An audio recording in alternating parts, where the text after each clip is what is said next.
It's Richard the Metal Fan here. I'm back home, as you can see. As you can see by the title of this video, I'm going to do my top 15 albums of 2013. So last year I did 10 albums, so this time I'm going to do 15. Since there's 15 albums here, I decided. Now I've already got my list all made. It was really hard decision to come up with, but I think I finally got them in a good order.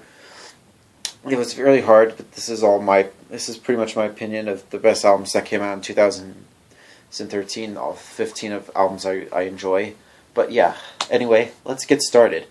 Starting off at number 15, I'm a really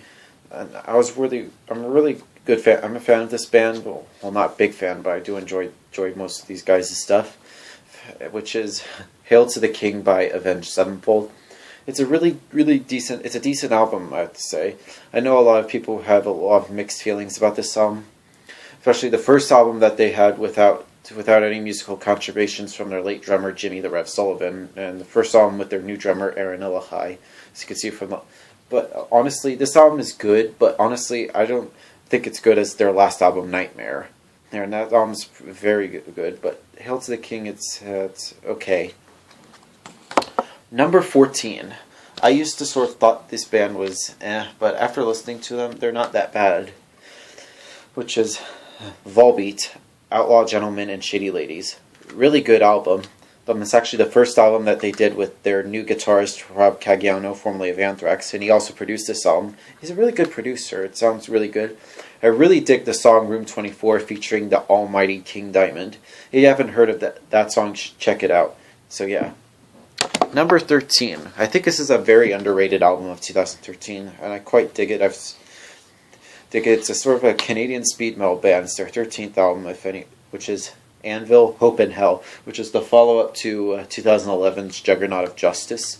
I dig this album. I think it's pretty good. I do enjoy some Anvil. You should check this out. I think it's the most underrated album of 2013, like I said. Number 12.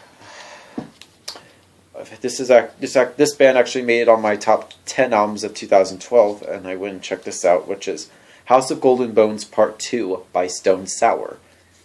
A really good album. It's part 2 of their double album, which I really enjoyed the songs Red City, Sadist, Blue Smoke, Do Me a Favor, and the title track House of Golden Bones.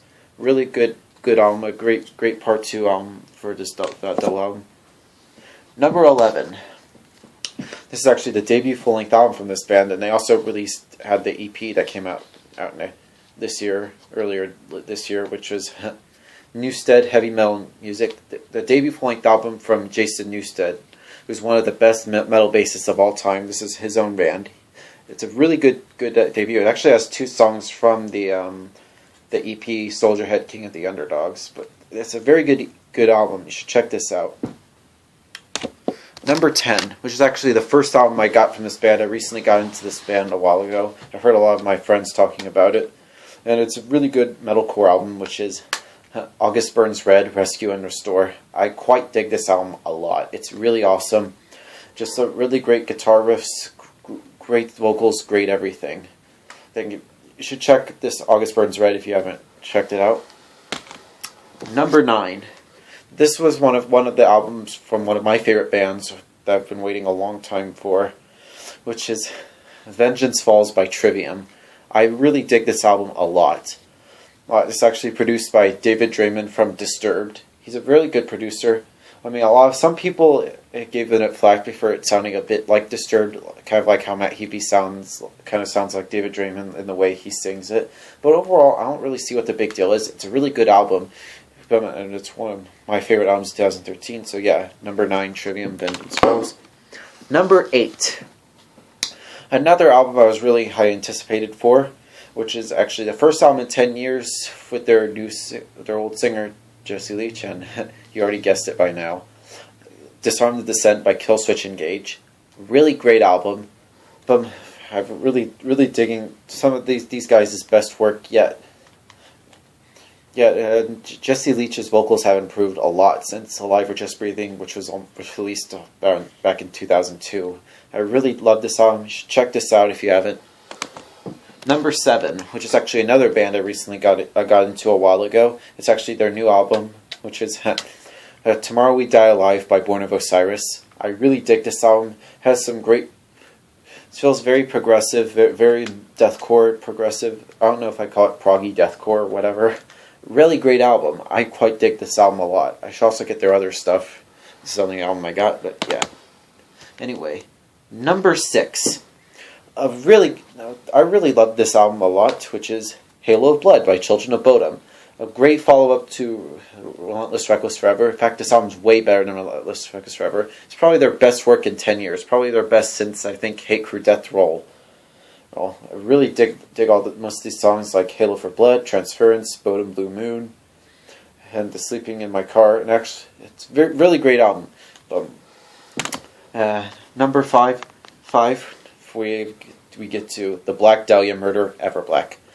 A very great album. With every album the Black Dahlia Murder has ever done, they've always keep getting better and better and better with every release. They're like fine wine. I really love this album, but I really need to get their other albums. This is the first album I ever got. It's a really great album. Number 4, the 9th studio album from these guys, and I really love them a lot. Like these guys a lot, which is Monomarth, Deceiver of the Gods. As you can see, I'm a big fan of Monomarth. I really dig these guys' stuff. I really want to see them live in January. They're doing a tour with Evil and Skeleton Witch. I really want to see these guys live. An amazing album from this band. Great. Number 3. Now we're at the top 3, which is the third album, which is actually the first album in 18 years from this band, which is Surgical Steel by Carcass. Awesome album. It's fucking brutal and fast and sick. Whatever you want to describe it, it's just amazing. I really dig this album. Just all the songs like 1985, Thrashers at Abattoir, Intensive Brooding, and Unfit for Human Consumption. It's just a very great, awesome album, and just a very long-awaited album. Yeah, number 2. Another album I was really anticipated for, another one of my favorite bands, which is The Dream Theater, self-titled. I really dig this album. It's a really good album, a great follow-up to 2011's Dramatic Turn of Events, and the first album, which had Mike Mangini actually contributing with the songwriting.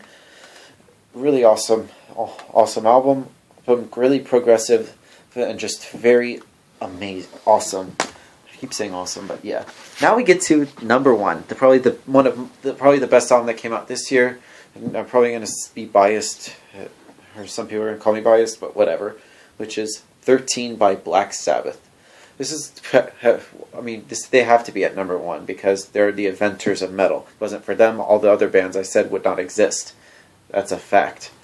Because they pretty much influenced them and so on and so forth, other bands and so on and so forth. Really great album, very great long-awaited album. First album with Ozzy Osbourne on vocals since Never Say Die in 1978.